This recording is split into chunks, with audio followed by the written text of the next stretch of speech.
देखिए एम्स में जो प्रकरण चल रहा है बड़ा खेदजनक इसलिए है कि वहाँ पर जो रेजिडेंट डॉक्टर हैं उनके साथ छेड़छाड़ और हैरेसमेंट का मामला प्रकाश में आया था 19 तारीख को, जिसकी शिकायत उनके द्वारा एम्स प्रशासन को की गई थी और उसके द्वारा जो विशाखा गाइडलाइंस है और जो अन्य निर्देश है उसके तहत उनकी इंटरनल जांच कमेटी चल रही थी। 20 तारीख को जो अक्यूज़ था वो वहाँ पर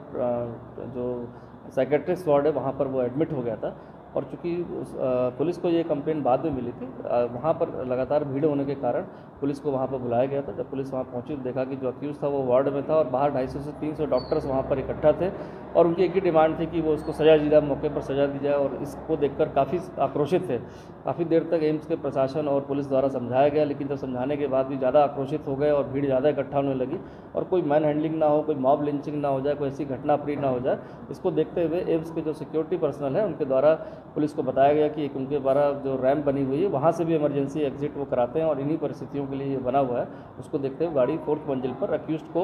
उनसे बचाते हुए निकाल कर अब उसको वहाँ से ले आए थे। चूँकि वो आक्रोशित थे, जैसी गाड़ी से देखा कि अक्यूज़ को निकाल के ले जा रहे हैं तो वहाँ पर अन्य लोगों ने उसको गाड़ी को नीचे जो फर्स्ट फ्लोर के पास रोकने का प्रयास किया। उसको देखते हुए सिक्योरिटी पर्सनल ने 50 मीटर्स का रास्ता है जो एक और एग्जिट जाता है, जो कोई इमरजेंसी वार्ड नहीं, वहाँ वेटिंग रूम का एरिया जहाँ पेशेंट्स आते हैं और वहाँ पर एडमिट होने से पहले, इमरजेंसी से पहले वहाँ पर वेटिंग रूम में वहाँ पर उनको रुकते हैं। वहाँ पर उस एरिया से वहाँ से उनको सेफली जो है सब चीज़ का ध्यान रखते हुए कि पेशेंट्स को कोई दिक्कत ना हो और अक्यूज़ को भी कहीं ऐसा ना हो कि मॉब जो है आक्रोशित जो दिख रहा है, जो डॉक्टर्स आक्रोशित दिख रहे हैं, कोई वहाँ पर घटना हो जाए, उसको वहाँ से निकाला गया। चूँकि वहाँ पर डॉक्टर्स जो अक्यूज़ड है वो नर्सिंग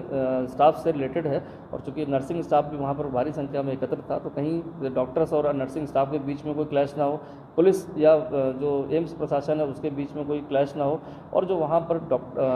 पेशेंट्स एडमिट उनके तीमारदार है कहीं उनको कोई दिक्कत ना हो। इन विशेष परिस्थितियों में जो उपयुक्त लगा वहाँ पर पुलिस द्वारा सेफली वो कार्रवाई की गई। चूँकि इसमें मुकदमा अब दर्ज हो चुका है, जिसमें 354, 506 में मुकदमा दर्ज है, उसमें विधिक प्रक्रिया चल रही, साक्ष्य संकलन की कार्रवाई चल रही है। बाकी एम्स में पुलिस का अलग से एक डिप्लॉयमेंट करके कमेटी बना दी गई है जो छात्रों के ग्रीवेंस को भी सुनेगी और जो एम्स प्रशासन से कंसर्न है इसमें एक ज्वाइंट मीटिंग भी कर ली गई डायरेक्टर एम्स मैडम के साथ और अन्य जो प्रशासनिक लोगों उनके साथ मीटिंग कर ली गई है और शीघ्र सभी समस्याओं का वहाँ पर समाधान विधिक निकाला जाएगा। नेचुरली प्रोटेस्ट शांत हुआ, जो उनकी ग्रीवेंस थी कि तुरंत जो है एम्स प्रशासन ने एक्शन नहीं लिया जैसा उनका कहना था, लेकिन उनके द्वारा कमेटी बना दी गई थी, सस्पेंशन ऑर्डर इशू कर दिया गया था। कुछ उनकी डिमांड्स है जो एम्स प्रशासन से है, उसके टर्मिनेशन को लेकर है, अपनी सेफ्टी एंड सिक्योरिटी को लेकर है, उसको हमने अश्योर किया और मुझे लगता है कि ये बातें उनकी समझ में आई हैं। जो कानूनी काम चल रहा है, जो प्रक्रिया चल रही है उससे संतुष्ट है और ये अपनी हड़ताल को खत्म करके वापस अपने काम पर भी आएंगे। दो चीज़ें हैं कि चूँकि डॉक्टर्स है, लीगल प्रोविजंस की जानकारी इतनी नहीं होती। जो कंप्लेंट लिखी गई थी उस पर तत्काल उसी धाराओं में मुकदमा लिखा गया जो कंप्लेंट थी और जो एक्चुअल फैक्ट है छेड़खानी के 354 और धमकाने का 506 में। और दूसरी बात रही अरेस्ट की बात, वो एविडेंसेस के बाद वो सारी कार्रवाई होती है और जिन धाराओं में अरेस्ट की जा सकती है उन्हीं धाराओं में पुलिस अरेस्ट करती है।